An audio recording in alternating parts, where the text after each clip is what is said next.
Winthrop Square. We have Joe Larkin of Millennium Partners with us, who has got a video presentation he would like to make. Joe, would you like to give a few remarks beforehand just to explain what this is all about? Sure. Hi, my name is Joe Larkin. I'm the principal here at Millennium Partners here in Boston. And with me is Dave Newman, working with us on this project. I want to talk a little bit about 115 Winthrop Square, if you don't mind. I'm going to kind of run through it quick, and then we can, because I know you guys are a pretty efficient operation around here. And thank you, President Lee, for this. Yes, so this is Millennium Partners allowed us.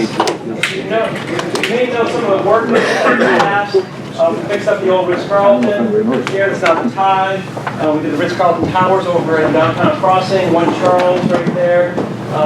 We did the 10 St. James office building where the old Greyhound bus terminal was. And then the things that were most people's mind recently is we were the people that renovated and fixed up the old Vernon building, the old Filings building. And next to that also is Millennium Tower, quite frankly. That's a project that we're really proud of. Quite frankly, it's about $2.5 billion worth of work that we've done around here. It started in 1999. It's created it's worth about $45 million a year in taxes. It's worth about 7,000 people go to work here every day. And it's something that we, quite frankly, the impetus of why we were selected to do 115 Winthrop Square.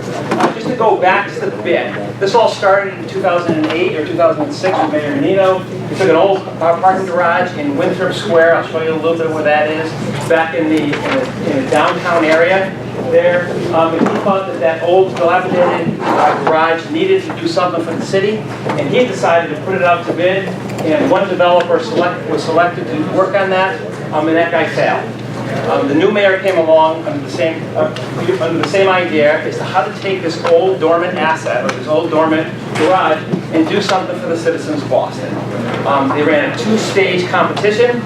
First was a request for proposals. The first was a request for qualifications, and then for proposals. We went down to 2 rounds, and then we were selected. We were selected, quite frankly, because I think of this body of work. And because most important for all the selection committee is that the city saw this as their asset. And they decided that they needed to do something, and they wanted somebody that could get it done. I think that's pretty much what this was about, in addition to the fact that our overall community benefit program and the ideas here, I think also drove a lot of this. Just a couple things really quick, and then the presentation will go into it. Number one, we've eliminated the abandoned garage. There's something called the Great Hall. I'm not going to go into detail with that, other than it's a huge public contribution here. It takes about 1/3 of the site for people to be able to just come right in here, and it becomes yours. It's the kind of place where the North Bennett Street School could have a graduation, or the Madison Park School could have a graduation, or a special event. It's literally not just this is public space with a little sign. This is public space with the facades wide open, okay, and access going right in there. We'll have ambassadors who are ambassadors there that will be city students, and it'll be, quite frankly, a place that it's not the kind of place you want to go to, that we haven't accomplished it yet, and we'll fix it. The other thing about this project, this is a $1 billion investment. Actually, it's a $1.2 billion investment. Some people think of this as sort of selling the garage and you'll lose it forever, like you sold your house, or you sold your car, or you sold a piece of art here. What this really is doing is it starts with the selling of the land, okay?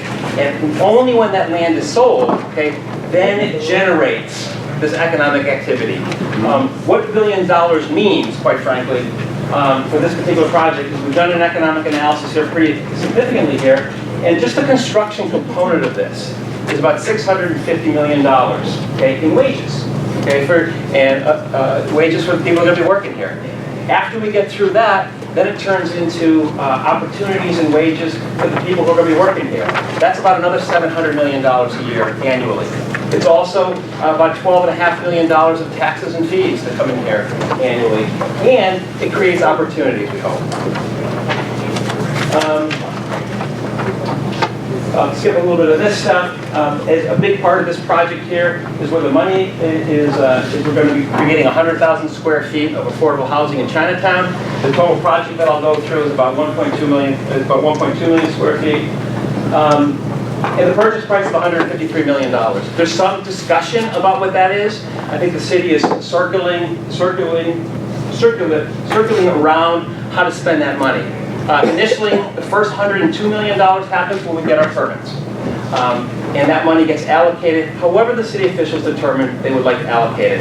Preliminarily, we've heard, just like you guys have, that this money is being allocated initially maybe to about $30 million for the Boston Common, 28 million, excuse me, about another $28 million to Franklin Park, some improvements to the Emerald Necklace, and then affordable housing projects in both East Boston and in South Boston. That could change. There's a lot of people that might have a conversation about, and they need to talk about that. We don't participate in that. Okay, we pay the money. We don't spend it. Where we are in the project here specifically, Winthrop Square. Sorry about this, but the north end is right here by the affordable housing piece. And here you can see the Common and Boston Garden and the Public Garden. That's what it looks like as you just look down on it. Here, and this is what the parking garage was when it was in its heyday. Okay, so that means there was a few customers there. It's been closed now since 2013. The thing that really does here is it shows up as a sort of a barrier between the financial district and downtown. This is the money shop right here on Federal Street, and this is how it shows up on Federal Street. The big idea here across the board is literally, you can see where downtown crossing is in the financial district here. The idea here is to bring the connection together, to make this be a place where people will go and gather. The thing that's most important about this stuff, though, is that we're going to have to impose reasons for people to go there, because we all know, unlike Hanover Street, where I know, as residents, and I was a resident here for a little while too, Hanover Street is fun and interesting, and it's alive, it's the life of the building, it's the life of the neighborhood, and it feels safe. Okay? It really feels safe. When there's not people on the street, it feels a little unsafe. Okay? And the idea here is to make sure that this park, this Winthrop Square, and whatever we develop there, drives people there. We had a similar experience when we did the Combat Zone project, okay, with the old Ritz-Carlton. And so there was that corner of Boylston Street where everyone was a little scared of it, stuff like this. We couldn't get residents to move there. We were worrying about all that. With our team, we literally put together the idea of the movie theater. And the idea of the movie theater was to literally get people on the street. All right. Now, is it literally incompatible that a movie theater should be next to a Ritz-Carlton, the front door right next to the Ritz-Carlton? Initially, you might say no, but I think we can say yes. It's very compatible.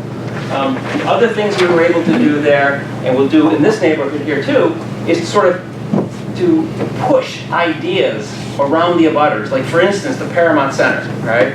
We sold the land to Paramount. We pretty much gave it to them, to Emerson College, so they can put the shows in there so that Paramount could be enlivened. Same thing at the Opera House. The fact that the Opera House doesn't have a back office, it doesn't have a backstage area, or didn't have one, prevented them from having these great shows. And so the idea is we're going to look for ways to really push that. Okay. I'll skip a couple little things, but here's what the conditions are right now of the square. We think there's lots of good things to start from here. It's a little small. We're looking for ways to expand it. You guys may know some of these places in Italy. A lot of the great ideas in architecture and plazas come from Italy. And the idea here is to take this plaza and expand it to the fronts of all the buildings. So you take this small place and make it larger. That all the buildings around here start participating in this site pretty aggressively. This is what it might look like, looking out the front door of the building we're creating. We're trying to keep those tree planters and things like this. And this is the idea where between these bollards, that's where cars are going to be able to go. Okay, but the cars are going to have to go really slow, right? And the winners in the competition of cars versus pedestrians will always be the pedestrians. And there's lots of traffic calming ideas along those lines. This idea of the Great Hall is really the essence of this public realm component of this project. The idea is to expand Winthrop Square into this Great Hall and have the Great Hall expand into Winthrop Square, so that this small little, beautiful little park become more robust, okay, and use this site both as a expansion of the park and a connection into the financial district from the downtown crossing area. This is what it could look like. We like the rendering. We're not quite ready for the design yet. The rendering's a little ahead of design. But this is what it may look like right from Winthrop Square, looking out from that, I don't know if you know that little alleyway where Dunkin' Donuts used to be. But as you come out and emerge into Winthrop Square, this is what it could look like.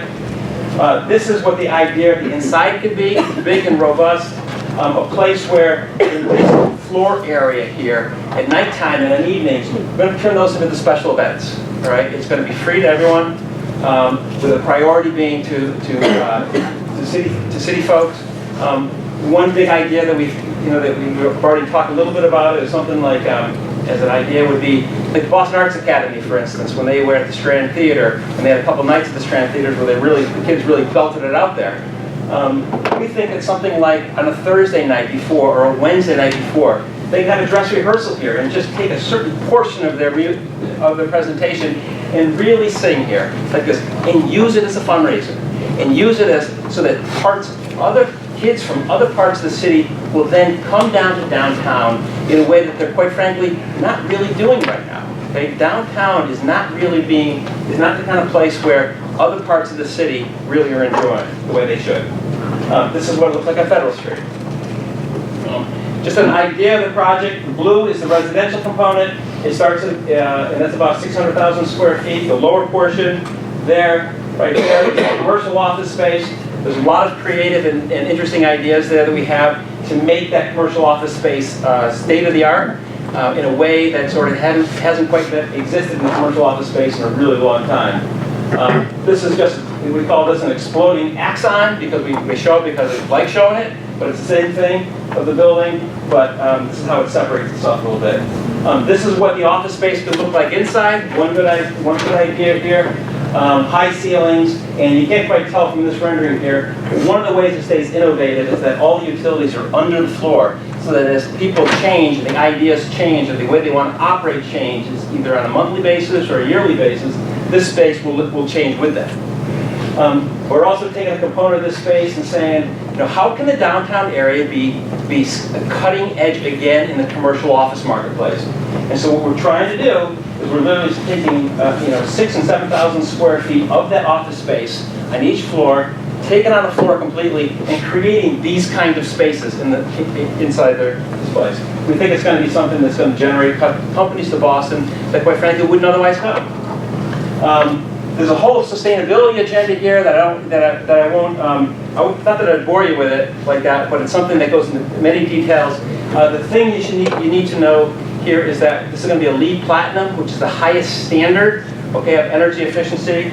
And we're taking one component of it, which is the office component, and if LEED Platinum is right there, 75%, it uses about half of the energy consumption of a standard new office building. Passive house is something that's out of Europe, it's showing up in some of the residential buildings right now here, but it's not too extensive. It started in Germany, went to Austria, and the big idea here is it uses half again less. Okay, so half of the LEED Platinum energy consumption. We think it's going to be a model. If we're successful with this, there's lots of little details that go into it. It'll end up taking the building. This will become the largest commercial passive house building in the world, and something that I think Boston put their name on. Here's an image of what it looks like from the outside. This isn't quite ready yet, but it's in terms of the finishes, but we wanted to give people a sense of what the scale and size of it could be. And just because Victor asked me one day, okay, about what does it look like to the custom house, how does the building look like in the custom house, that I've then been able to take a look and say, this is Mercantile Street, all right, so this is probably the closest view of the building from the north end, like this, and there it is. You can see it right there, right next to One Post Office Square. And then if you ever see from any other vantage point in the city, if you see the old Bank of Boston building or the Bank of America building, and then you go a little bit west of that'll be the airspace where this building will sit.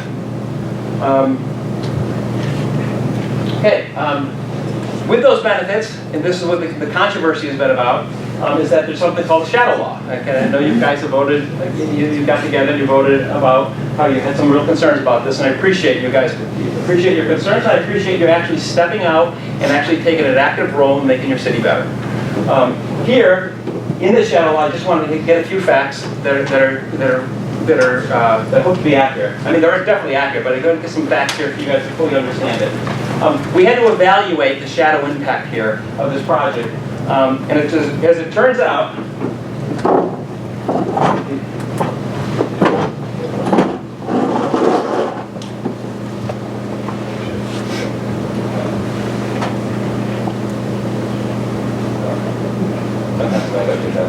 okay, so right here, if you look here, it's kind of complicated, so I'm going to go real quick on it. Okay, if you're in this red area, here, in this red area, the rules are pretty simple. From March 21st till October 21st, from 8 in the morning until 2:30 in the afternoon, you can only cast a shadow on the common for 2 hours. That's the rule. So after those hours, you can cast a shadow, or before those hours, you can cast the shadows, or all through the winter. Here,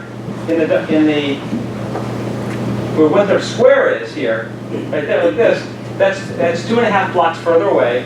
The rules are different. Okay, rules that we quite frankly would believe were established in order to sort of protect the afternoon sun. Okay, afternoon shadow coming from this part in the Park Plaza area. But here, the rules become very clear, which is no sun is permitted 1 hour after sunrise.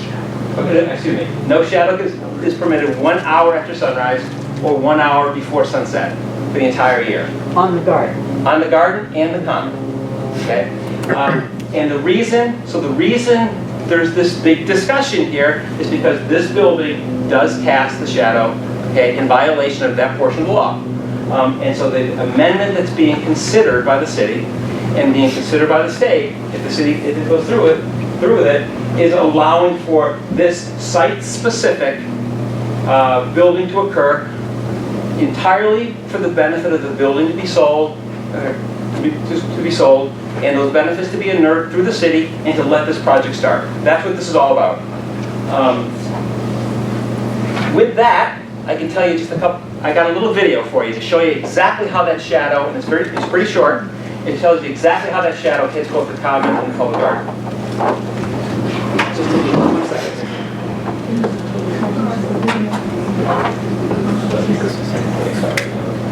I'll just point out, we didn't have enough copies. We'll send electronic versions of the clips and the fact sheet to you. And this is all online through the BPDA website. Can I just ask, how long is the video? Because 2 minutes. Okay, I think it'll be very quick. Yeah, we will also want the opportunity for the people in attendance to ask some questions. Okay, So, perfect. okay, thank you. Well, then it'll be 20 minutes. Just kidding. No, it'll be very quick. So what we did here is we had to model the entire common in the public garden, and we had to sort of stitch together digitally the city maps, okay, with all the buildings on there. And then we had to digitally stick in the sun, and then we had to put the building in here. And we then we ran our quantitative analysis across the day, like this, for every day of the year, for every 2 minutes. And we then indicated that the worst day, we found out that the worst day of all the days on the common is September 10th, and the average day is October 30th, and November 10th is the day when there's no impact at all, no impact from this building. And so what you can see here, that's the building, you see blue. These are existing shadows, all right? And the existing shadows are, so the measurement is, where's there going to be a new shadow? The shadows don't get darker. 2 buildings don't make it any darker. So if you look over here, so I'm going to show it just a couple of times. I suggest that you probably look at the worst case first, and then you can look at an average case the second time I do it. But if anyone wants me to do it a third time, I can certainly do it. Okay. There'll be a little clock emerging, and it'll show up as a blue shadow. Okay, see right there? Oh yeah. There it is. And that shadow, and this particular day, the shadow was gone by 8:49. Just show this to you again. Okay, so we'll go again. Gone by 8:49. The worst day, it's gone at 9:30, but it starts a little later. Okay? And if you look up here, in the middle one, when you take all the averages, okay, adding up everything, if you look here in the middle, that's an average shadow impact. It starts a little bit later also, and that's 36 minutes, excuse me. It says 38, but it's really 36. And the law is, it doesn't really matter how big a shadow is, okay? It could be a little shadow or a big shadow, okay? But it's a shadow, and that's the regulation. And if you go, I'm going to skip up a little bit further. That's the Boston Common. Does anyone want me to show that again? No. Okay. Okay. I know it's a great show. I know. Okay. It took us 1,000 hours to create the map, then create the movie. Okay. Sorry. Then we did the same thing at Boston Common. Excuse me, at Public Garden. Man, it's all we measured, all those impacts and came up with the worst day. This worst day, and then we show that. Same, you guys got the drill now.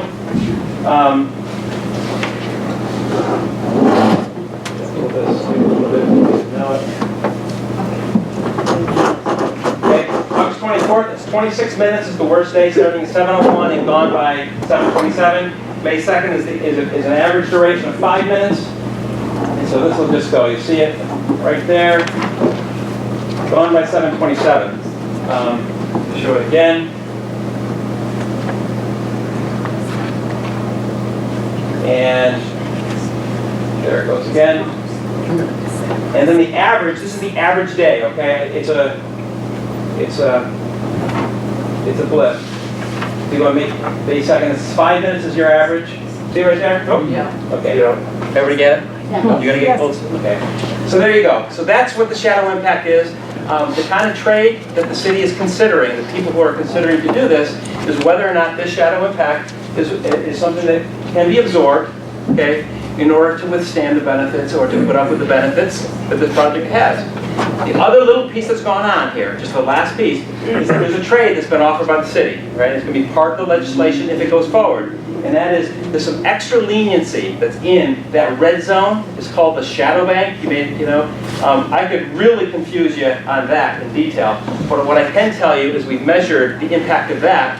And when you look at, okay, if you pick a couple sites, and if you look at the shadow that's being eliminated from the possibility, and you compare that to the shadow that does occur from this actual building, the actual net shadow is less. It's not something that everyone understands or fully appreciates, but in terms of shadow for shadow, what the city has offered is that less shadow because the shadow bank is being eliminated. So that's what I have I can answer any question and go deep in anything. Well, thank you, Joe. Any questions? Victor? Yes, this is not official ZLC, this is just me. The BRA in its request for proposals acknowledged that what they were asking for, a 725-foot building, would violate the shadow law, right? Wrong. Wrong? Yeah, the city requested in the request for proposals, they suggested it was 725 feet. Mm-hmm. Whether it violated the shadow law or not was not known. Oh? Okay, we didn't even know it violated the shadow law until August. We were selected a little bit earlier until August when we were identifying what is it about. We were thinking about the FAA, and then we do our little checklist. And so we ran the checklist here and determined that it does violate the law. It was our mistake. Okay, all the developers came in. We all came in. The city suggested 725 feet, and everybody came in at 675 feet or higher. So it was a surprise to us, all right? Wish this was all done before. That would have been better for us, but that's where we go. Any other? I'm sorry, I can't see that well. Phil, you want to ask? Just a question. Do you need the exemption of the shadow law to build? Yes. And if that's granted to one developer, Yeah. that could set a precedent throughout the whole city. Yeah. And you'll be able to go to court with it. as well. I already talked to some lawyers. So if you get exempt, Yeah. some other property's gonna build it exempt. If you don't give it the same exemption, they're gonna take it to court. Well, so let me respond, okay? I'm not against the project. No, okay, so that's I'm fair. against 50 other people trying to do the same thing, based on you getting an exemption. Okay. Number one, it's not us that's getting an exemption. Okay, we are the beneficiary of this, okay, because we have to build this building, right? Okay. But the exemption is for the benefit of the city-owned land. The only reason this is being even considered is because it is owned by the city. Okay. So Okay. the And- city will be the person that says you can only have the exemption or whatever. No, it's not the city, it's the city that starts it, and then it's the state legislature. Yeah. So this is a law. That's the law. It's a law. And so the law that's being I contemplated. shouldn't ask you the question that's not fair to you, but my No, it's fair. opinion, whatever and whoever is getting the exemption for whatever reason, Yeah. is gonna set a precedent that could be taken to court. Well, And other developers may say, what the hell, I'm gonna get this now myself. well, the only way another, and I'm a developer, right? Mhm. The only way another developer could build a building that casts a shadow, okay, on the common in violation of state law is the same reason I'm doing it, right? Mhm. I saw it, we saw it, and we have to change the law, okay? It's pretty clear, you have to change the law. Fine. And there's nothing in the changing, you can't sue the legislature to force them to change a law. Right, you can sue them, but you're not gonna win. The Speaker of the House said he's totally against changing the law. No, hope he changes it. No, I understand. Eva Jean, you have a question? I was wondering what efforts you've made to solve this problem by changing the design of the building. Thank you for that question. Fair question. Here's the dilemma, okay? So the law needs to be changed for any height over 365 feet. So there's no sort of twisting or tweaking or adjusting or things along those lines. It's a whole completely different project that no matter who's doing it, it would never be able to generate the kind of benefits that the city wants. And the two mayors want it. It's not like around the edges. I don't think you're answering the heart of my question. Assuming that the law could change the height, Yeah. have you considered other designs that would cast less shadow? I can't believe that the design that's still in the, said that it wasn't complete, this was just an idea of how you thought it might look, and etc. So my question is, by turning the building, by using more imagination or technical ability, could you alter the design? If you bear with me for just 1 second, I'll show you the major constraint on this project. This has nothing to do with shadow. All right, that prevents us from actually doing that kind of thing. But because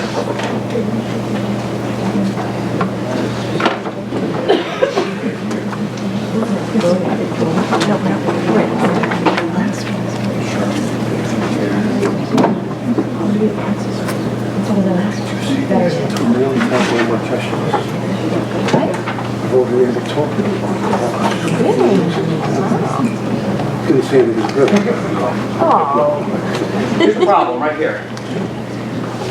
Winthrop Square is a mid-block lot site here across the board. Winthrop Square, it's in the middle. Unlike the earlier presentation where we at least had a quarter, it had a corner.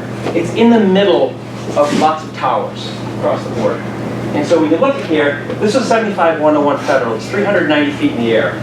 This is 100 Summer Street, the old Lollipop building. That's 410 feet in the air. This is the Bank of Boston building, Bank of America building. That's 565 feet in the air. And because you don't really have any good edges, you're in a hole. Okay, so that's what you got to start with. You're in a hole. Then you come in here and say, all right, this is the 75-101. This is the 100 Summer, and this is the building behind. So what do you do in the hole, right, that can get you enough value so that you are then allowed to build residential? We got the commercial office building space going there. You know, those ideas we're talking about are in there about the passive house and the solaria and the high ceilings and the underfloor system here. It's literally designed to outperform the market, to do better than anyone can, because we want to start this project without a tenant. To do that, all right, we know a couple things, and we know this cold because of all those projects we've done. The total project is $1,000 a square foot, right? Here, the lower portion here, the blue, the commercial component here, is worth, if we can get $72 a square foot, okay? We can get 72 and pay our taxes, and if interest rates don't go too high, and I can lease it up, we can lease it up, okay? That space is worth about $1,000 a foot. For instance, the 10 St. James office building, Liberty Mutual just bought a little while ago, the old Greyhound bus terminal there, they paid $850 a square foot. So we've got to create something to be really good just to break even, right? That then allows us to say, well, the reason we're doing that is the same reason we do other things, is to say, but we're doing the office and it creates something for us to put the residences above. The residences is where the value is, right? At $1,600 a square foot net, okay, after paying all your brokers, we think if we sell all those units there across the board, then we can create the value in excess of costs that allows this whole project to go forward. So when you have a competitive marketplace right now, which we had to do to get in order to compete for this thing, that 25% of potential value and all the risk you're taking versus the actual cost is about as low as you can go. If I had a full tenant and they were all pre-sold, then it would be a different story. But we're not like that. So that's the essence of it right there, man. I'd just like to take I know we're taking up some time for my next presentation, but I understand that's not going to be quite as long as we expected. So do we have a few more questions? Anybody? Yes. So, assuming not everyone here is a construction worker and not everyone here is going to be employed by this building or in this building, how is this going to benefit the North End? Great. A couple things here. The healthy city, okay, a healthier city is a healthier North End. Where I come from, I come from we all had to leave, all right, because never had jobs. I grew up in Pittsfield, Massachusetts. We called it fertilizing the field, right, across the board like this. So if Boston's healthier, right, and the benefits that come from Boston here, they spread around. The direct benefits are as follows, all right? Number one, the Boston Common, okay, we'll have a $28 million improvement. There'll be taxes of $14 million. There'll be payroll taxes, okay, in the state coffers here, about $22 million a year, all the time afterwards. And to be in this building, for the thousands of people that are going to be working here in this building, they go from everywhere. They come from the top CEO, the guy valet parking the car. Right. I expect that there's going to be some North End residents, right, that are going to have jobs in this place. Jason, you have a question? It's more a comment to address that question. I mean, I just read there's a Globe article that was just released. Red Michaelovich, I actually texted him during this, he told me about it. Part of the thing, if we looked at this piece of paper that went out, some of the benefits they list with the parks, the Common, the Franklin Park, the South Boston, the East Boston. I think Red Michaelovich recommends that the city, if this does go forward, that part of that funding goes to the Wells County Greenway, which will fund our North End Park as well. And I think that's a benefit, because right now the state is going to be taking back their financial commitment. And this may be a good fight. And I'm not saying this is why we should support it, but that's one area where the North End will benefit by maintaining our parks that we fought so much for. Joe, thank you very much. I'm sorry, do we have another? Oh, Victor, you already had your chance. We really have to go on with our next, unless is there anybody who didn't get an opportunity? Okay. Joe, Thank you, everybody. Thank you very much. I appreciate it.